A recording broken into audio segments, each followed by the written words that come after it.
Web sleuths. You're scrolling late at night, half asleep, when you come across a post from someone asking for help identifying a photo.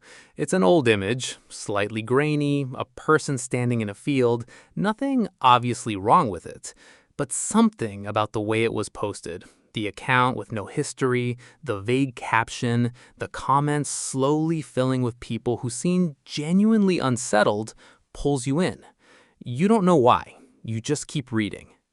This happens constantly on the internet. Mysteries that start as a single weird post and somehow pull thousands of strangers into the same obsession. Most of them get solved eventually, and the answers, when they come, are sometimes stranger than the mystery ever was. A858. For years, a Reddit account called A858 posted nothing but long strings of hexadecimal code. No explanation, no context. Just walls of characters posted on a regular schedule, like someone was transmitting something.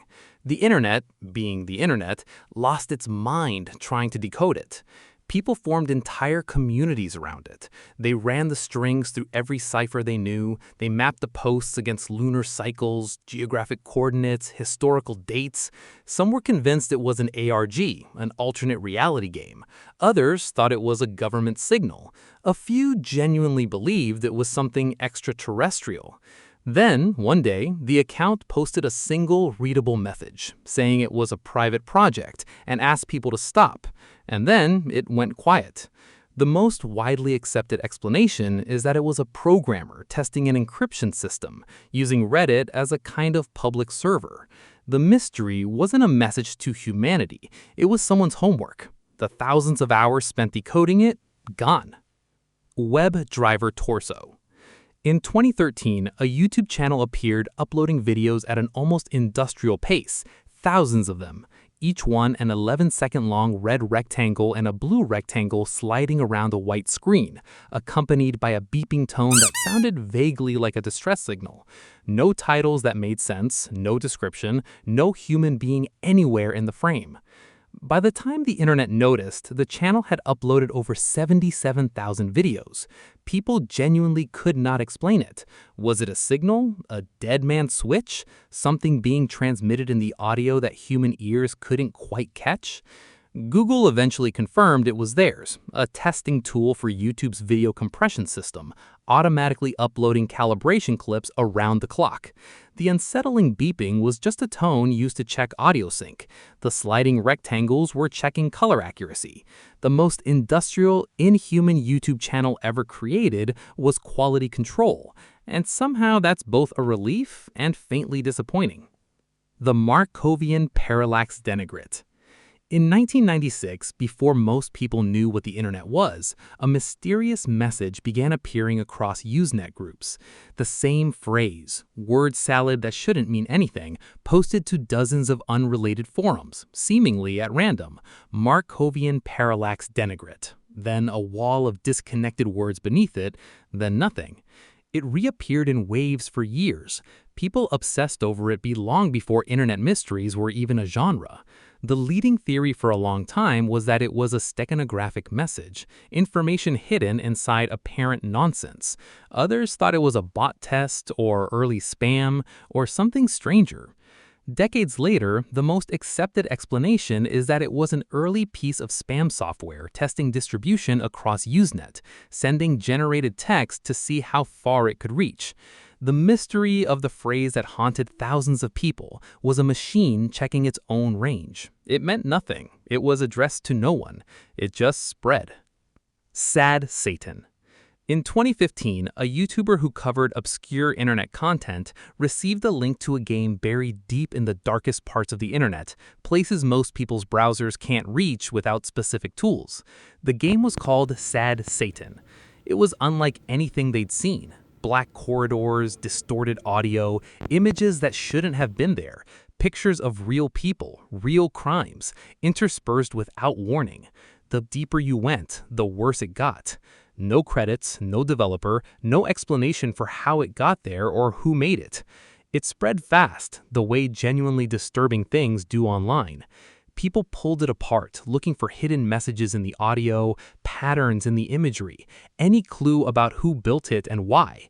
The illegal images buried inside made serious investigation difficult without crossing lines most people weren't willing to cross. No definitive creator was ever publicly confirmed. The most accepted theory is that it was built deliberately to shock and disturb, placed where it would eventually be found, using illegal material as a kind of guarantee that no one could investigate it fully without implicating themselves. It worked. The mystery was never really solved so much as abandoned. Some doors aren't worth opening all the way. The Lake City Quiet Pills. A Reddit user called Religion of Peace spent years posting in a forum dedicated to an obscure hobby. Normal stuff, mostly. Then they died, and when people went through their post history the way you do when someone online passes, they found something buried in the comments, links to a website full of what appeared to be classified contract listings for violence. The internet spent months convinced they had found an actual dark web assassination marketplace, hiding in plain sight inside a hobby forum run by an old man. People traced usernames, cross-referenced locations, built elaborate theories about mercenary networks. The eventual consensus, and it never became more than that, was that it was most likely an elaborate ARG, an alternate reality game, built by someone who genuinely knew how to make it feel real. The contracts were fictional. The network was constructed. The old man may or may not have known what he was hosting. What made it different from other solved mysteries is that it was never fully confirmed either way. It sits in that uncomfortable space where the rational explanation exists but can't be proven, which is most likely the most unsettling place a mystery can end up in. Blank room soup. The video is simple. A person sits at a table in a white room eating soup. Two figures in black stand behind them. The person is crying silently, continuously, while they eat. No one speaks, nothing else happens. It spread in the mid-2000s with no explanation and no source.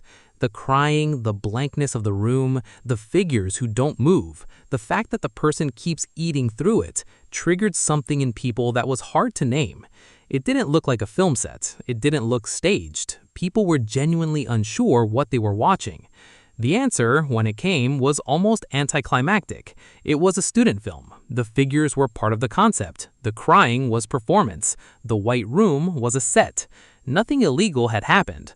But what made it take so long to solve, the reason thousands of people spent real time genuinely disturbed by it, is that it was made well enough to feel real.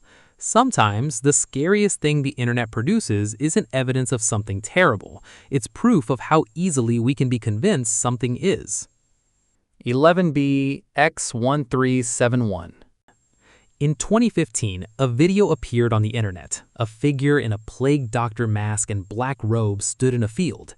The video had no sound that was audible to human ears, but buried in the audio were layers of encoded data, spectrograms that revealed hidden images when visualized, coordinates, binary sequences, fragments that seemed to be pointing somewhere. People decoded it piece by piece. The hidden images were disturbing. The coordinates led to real locations. The binary resolved into strings that reference real events. The deeper the internet dug, the more it seemed like something was genuinely being communicated. The creator eventually came forward, a filmmaker who had built a video as an experiment in how deep the internet would go when given something sufficiently cryptic and layered. Every hidden element was placed deliberately. The coordinates were chosen to seem significant. The images were designed to disturb without depicting anything real. He essentially built a machine for generating obsession and fed it to the internet to see what would happen. What happened was thousands of hours of collective human attention.